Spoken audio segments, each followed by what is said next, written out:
धई दाबता।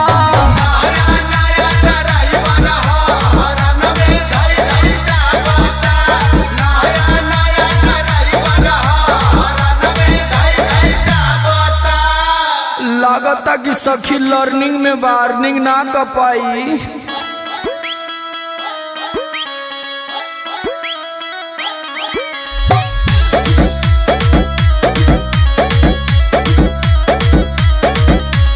पूछ न पावे चुए कहीं पानी कार्बोरेटर से भइल बारे तंग जवानी रोज रोज के मैटर से। पूछ न पावे चुए कहीं पानी कार्बोरेटर से भइल बारे तंग जवानी रोज रोज के मैटर से। धरता जब जब पिकअप गाड़िया थोड़ी सी स्टीयरिंग का पता। नया नया ड्राइवर हरनवा धई धई दाबता।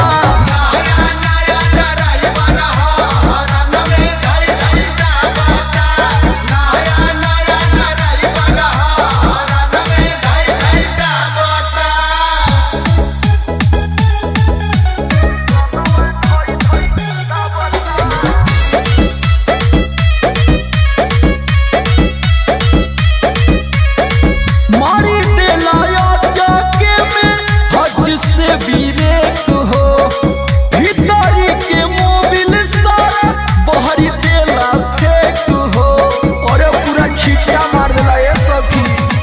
मार दिलाया जाके में हज से ब्रेक हो भीतरी के मोबिल सारा बहरी देला फेंक हो। कैसे बीतियो भी पता। नया नया ड्राइवर हरनवा धोई धोई दाबता।